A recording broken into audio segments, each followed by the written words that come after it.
वंदे मातरम। नमस्कार मित्रों, स्वागत करूँ छूँ आपणी आ यूट्यूब चेनल में। कच्छना स्थापत्य और कच्छनी जूनी सेलोर वाव में आज अमे आव्या छीए। कच्छनी जूनी और ऐतिहासिक और 150 वर्ष जूनी सेलोर वाव जेने आपणे जोईशुं, तेना विषे आपणे माहिती मेळवीशुं, एनो इतिहास आपणे जाणीशुं अने आनो आजुबाजुनुं लोकेशन पण आपणे जाणीशुं। तो मित्रों, विडियो ने तमे छेल्ले सुधी जोजो, जेथी करीने कच्छना जे जूनी सेलोर वाव छे, कच्छनी जूनी सेलोर वाव, तेना विषे आपणे संपूर्ण माहिती मेळवीशुं। तो चालो मित्रों, शुरुआत करीए आजना विडियोनी अने जोईए आ ऐतिहासिक अने जूनी सेलोर वाव। तो मित्रों, शुरुआत करीशुं अने जोईशुं आ सेलोर वाव। तो तमे आ जोई शको छो, जेना पगथिया अंदाजित 20 जेवा पगथिया अने 3 जेवा कमानो पण आपेला छे अने जेने कहीए के पाणीथी भरपूर छे। जीवन सेलोर वाव जेने कही सकीए। हाल आम सारी अवस्थामां छे। ऊपर जे बावड़ छे पड़ी गयो छे, એટલે કૂવો ઉપરથી ઢકાઈ ગયો છે, પણ પાણીનું જે લેવલ છે એ ઉપર છે અને કમાનો પણ દેખાય છે। અહીંયા કોઈ શિલ્પાંકન નથી, અહીંયા એનો શિલાલેખ કોઈ નથી આપેલો, જેથી આપને કોઈ ચોક્કસ એવું માહિતી ન મળી શકે કે આ સેલોર વાવ ક્યારે બંધાવવામાં આવી છે। તો આ સેલોર વાવ તમને વિરાણીથી નિરોણા જતા અરલ પાટિયા અને દેવસર બાજુ आई सती देवलमा चारण देवलमाનું મંદિર છે, ત્યાં તળાવની પાસે આ સેલોર વાવ આવેલી છે। અત્યારે હાલ પાણીનું લેવલ ઉપર છે।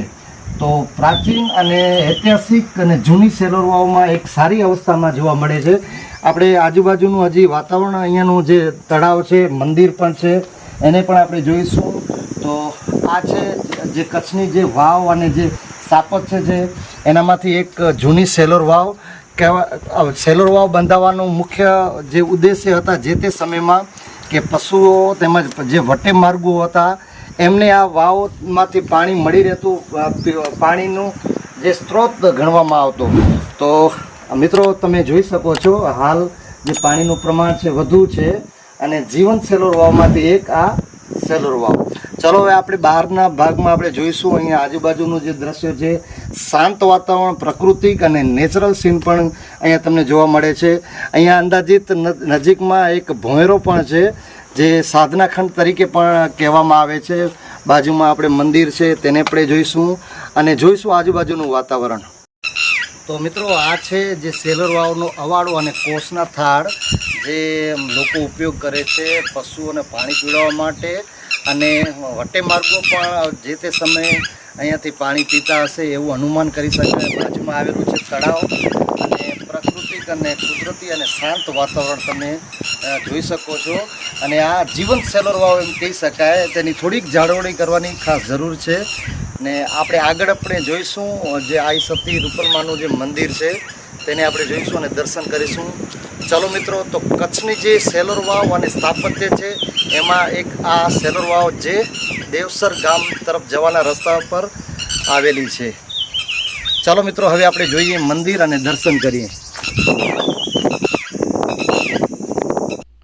તો મિત્રો, આ સેલોરની લગભગ 6 બાય 6 ફૂટના ચોરસ કૂવાની ઊંડાઈ અંદાજે 40 ફૂટ છે અને તેની ઉત્તર બાજુએ અવાડો બનાવ્યો છે। વધુ માહિતી આપું તો મિત્રો, આ સેલોર વાવની 8 કિલોમીટર દૂર કચ્છનો પ્રસિદ્ધ ડુંગર ધીણોધર આવેલો છે।